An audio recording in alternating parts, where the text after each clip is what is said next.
మహబూబాబాద్ జిల్లా చిన్నగూడూరు మండలంలో యువజన కాంగ్రెస్ పార్టీ ఆధ్వర్యంలో విలేకరుల సమావేశం నిర్వహించారు. ఈ సందర్భంగా డోర్నకల్ యువజన కాంగ్రెస్ పార్టీ నియోజకవర్గ అధ్యక్షులు సందీప్ మాట్లాడుతూ డోర్నకల్ నియోజకవర్గ ఎమ్మెల్యే రామచంద్ర నాయక్ పై బురద జల్లే ప్రయత్నం ప్రతిపక్షం చేస్తుందని ఆరోపించారు.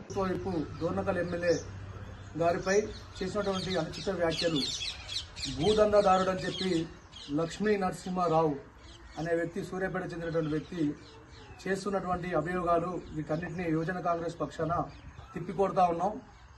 దీనికి స్పందించిన ముఖ్య విషయం ఏంటంటే, గత 10 సంవత్సరాల నుంచి డోర్నకల్ నియోజకవర్గ ప్రజల కోసం ఆయన అనునిత్యం పాటుపడుతున్నటువంటి మా ప్రభుత్వ గౌరవ ఎమ్మెల్యే జాటోత్ రామచంద్ర నాయక్ గారు తన యొక్క హాస్పిటల్కి కేటాయించినటువంటి 50 గుంటల భూమిని లక్ష్మీ నరసింహారావు గారు 2016లో దాన్ని ఆక్యుపై చేయడం జరిగింది.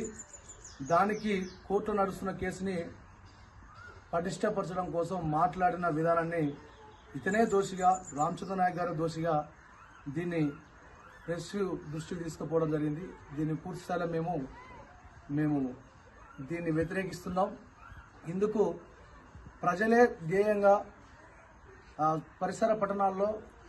పట్టణ పరిసరాల్లో సూర్యాపేట జిల్లాలో అందరికీ 20 సంవత్సరాల వైద్యం అందిస్తున్నటువంటి రామచంద్ర నాయక్ గారి మీద చేస్తున్న అభియోగాలు ఇవి తప్పు అని చెప్పేసి యువజన కాంగ్రెస్ పక్షాన మేము తీవ్రంగా ఖండిస్తున్నాం.